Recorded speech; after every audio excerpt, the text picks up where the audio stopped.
aí, pessoal, beleza? É o professor Alcides para mais uma aula de ciências. Então, eu estava dando uma olhada ali no nosso cronograma. Parece que nós temos aí a avaliação na semana que vem, né? Então, seguindo o cronograma, eu resolvi fazer aí uma aula de revisão para vocês sobre o conteúdo da avaliação P1 do bimestre 3, né? Revisão para P1 do bimestre 3 de ciências. Então, conteúdo da prova, nós acho que já havíamos definido, se não havíamos, definimos a partir dessa aula, será então o sistema imunitário, isto, sistema imunitário e linfático, primeiro capítulo do livro 2. Logo na sequência, nós vimos o sistema urinário dos humanos, logicamente, e por fim, a pele. Então, os três capítulos aí como conteúdo da P1, tá? Vamos inicialmente falar aqui sobre o nosso sistema imunitário. Então, se vocês lembram bem, nós temos no sistema imunitário, né, a função de defender o nosso organismo contra possíveis invasores, sejam substâncias, sejam micro-organismos que venham a comprometer a nossa homeostase, certo? E lembrem, né, gente, nós temos uma imunidade que é considerada nata do nosso corpo, ou seja, aquela imunidade que nós já nascemos com ela, né? Essa imunidade nata, ela é diferente da imunidade adquirida, que vem ao longo aí do passar dos anos, né? Nós vamos adquirindo essa imunidade. Essa imunidade nata, por exemplo, ela pode ser, claro, definida aí pelas barreiras, né? Que sejam as barreiras químicas, barreiras físicas, certo? Que estão aí no nosso organismo que impedem a entrada de substâncias ou micro-organismos que possam vir fazer algum tipo de mal aí para nós seres humanos. Já, por outro lado, a nossa imunidade do tipo adquirida,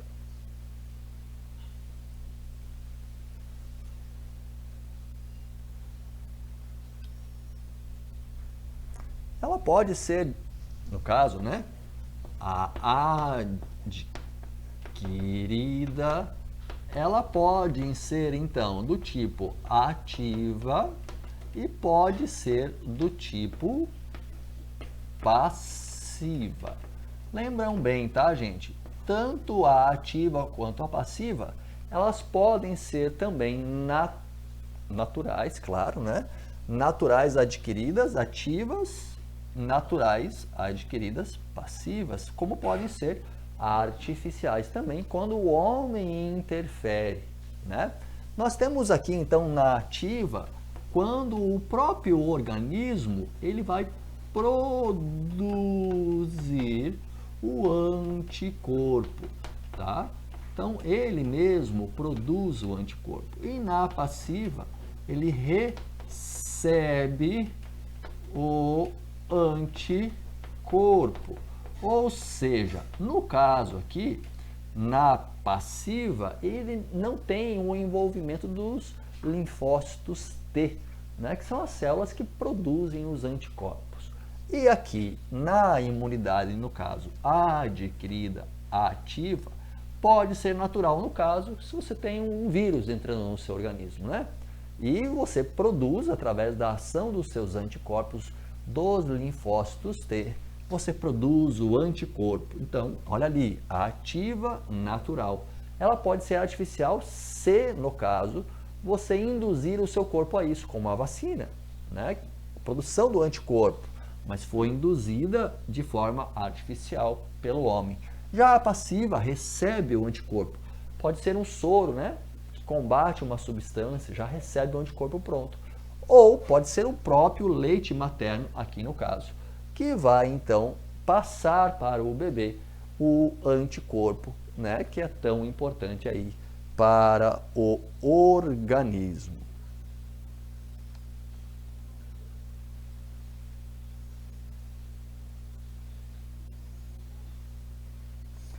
Falando, galera, em anticorpo, nós temos também que definir bem aí o que é anticorpo, né? E antígeno. Antígeno. Então, olha só, gente.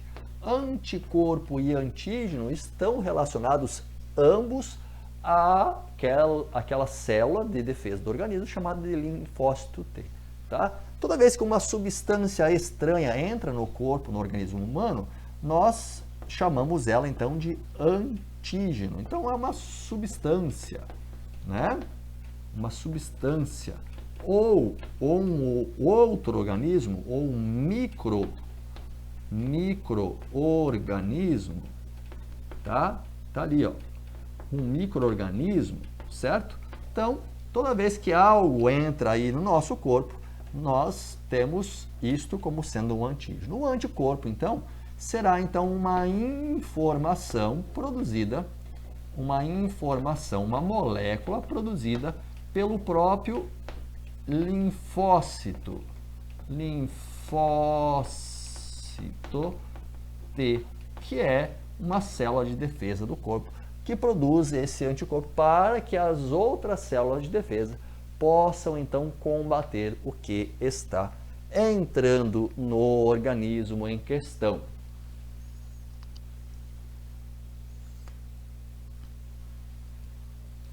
Já, pessoal, o sistema linfático aqui, ó, então isso aqui, ó, é imunitário, tá? Isso aqui é imunitário. O sistema linfático, ele terá por função, basicamente, drenar líquidos, né? Líquidos. E, claro, também está relacionado à produção de glóbulos brancos, né? Que são aí, então, as células de defesa do nosso organismo. Claro, né, gente? Nós temos que lembrar da linfa. Linfa, aquele líquido incolor, que é os próprios líquidos intersticiais que estão sendo removidos junto com substâncias, né, através dos vasos linfáticos. E, claro, passam lá pelos linfonodos, que são aquelas estruturas aumentadas dos vasos linfáticos, que vão acumulando, então, esses resíduos e que podem inflamar muitas vezes, né, provocando o que nós chamamos popularmente de íngua, né, as ínguas. E, claro, né, gente, nessas estruturas é que ocorre também o armazenamento aí de células do sistema imunológico, como, por exemplo, os glóbulos brancos, tá ok? Então tá aí, rapidinho, o sistema imunitário e sistema linfático, aí o capítulo inicial aí da nossa avaliação. Na continuidade, nós vamos falar então do sistema aqui agora, do sistema urinário, também conhecido, lembrando, né, de sistema excretor, tá?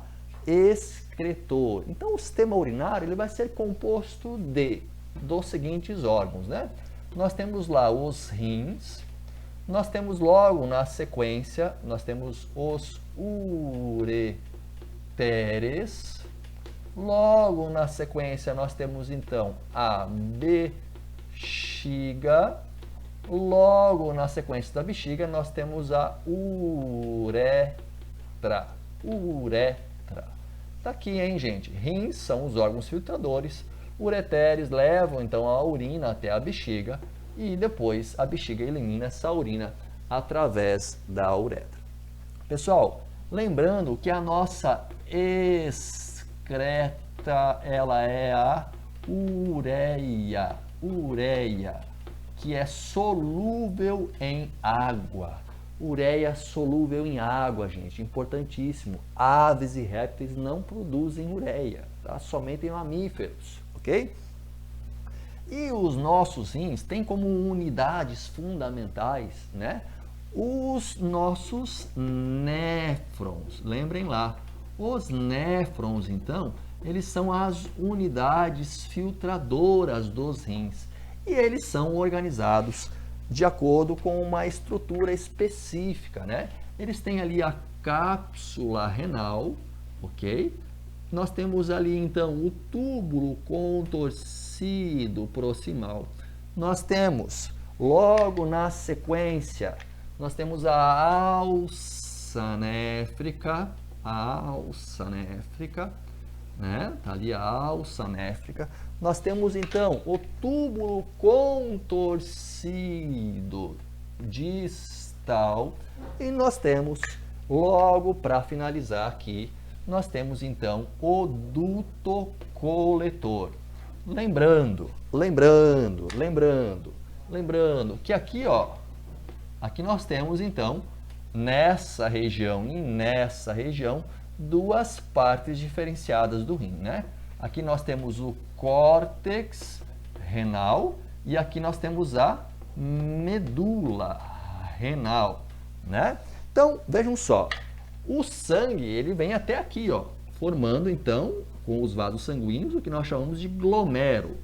As nossas substâncias que estão no sangue, elas pulam aqui para a cápsula renal, que eu vou colocar aqui, ó, número 1, cápsula renal. E essas substâncias vão passar, então, aqui pelo túbulo contorcido proximal, onde vai ocorrer a reabsorção de substâncias que são importantes para o nosso organismo. Água, por exemplo, glicose, né? No entanto, as substâncias que foram ainda mantidas aqui continuam aqui pela alça néfrica. Vou colocar o número 2 aqui, ó, onde ocorre a reabsorção de água, principalmente.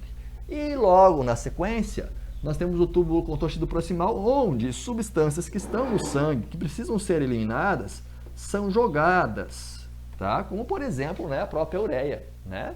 Porque aqui nós temos um vaso sanguíneo que passa aqui. Então, a nossa excreta é colocada dentro, então, aqui desse duto coletor, que leva para a pelve e assim sucessivamente para os ureteres, bexiga, onde é armazenado, e uretra. Galera, lembrando, né? Sistema urinário está diretamente ligado à manutenção da pressão sanguínea, né? Porque retira a água do nosso sangue ou não retira. Lembrando que o ADH, o hormônio antidiurético, ele é que determina quanto de água é reabsorvido e quanto de água não é reabsorvida para que a nossa pressão possa ser mantida de forma constante. Pressão arterial, né? Pressão arterial. Beleza, gente? Tá aí, então, de forma mais resumida, sistema urinário, né? Eu vou fazer uma pausa aqui agora, vou limpar esse quadro e voltamos aqui com a pele para finalizar a nossa revisão. Bom, galera, então dando continuidade na nossa revisão, temos que falar aí da nossa pele também, né? Lembrando que a pele é o nosso maior órgão. Então, é o órgão que pode ter até aproximadamente aí 15% da nossa biomassa corpórea, tá? 15% da biomassa corpórea. A nossa pele, ela vai ser constituída basicamente de epiderme, de derme e de tela subcutânea, ou também conhecida como endoderme, mas vamos chamar ela aqui de tela subcutânea. Bom, olha só, pessoal, a epiderme será a parte da nossa pele que tem bastante queratina. Lembrando, gente, que esta queratina, ela impermeabiliza a nossa pele, mas também ela faz com que as células que tenham essa queratina em grande quantidade para impermeabilizar a pele, elas não sejam mais funcionais, ou seja, elas sejam quase mortas, diga-se de passagem, né? É o último estágio, né? A última função que ela cumpre. Então ela nasce funcional, ela vai recebendo queratina e vai indo para a periferia da epiderme, até que ela morre realmente em virtude da presença da queratina e acaba sendo trocada, né? Nós trocamos de pele com certa frequência. E esta queratina, ela ajuda o nosso corpo, mas tem que lembrar, ela é super tóxica para as células. Legal? Beleza. Além de ter queratina, nós temos também as melaninas, que são aquelas proteínas responsáveis por reduzir a entrada de luz, né? De luz que pode ser danosa aí para as células, provocando o que nós conhecemos como câncer. Então a melanina, ela é super importante aí, né?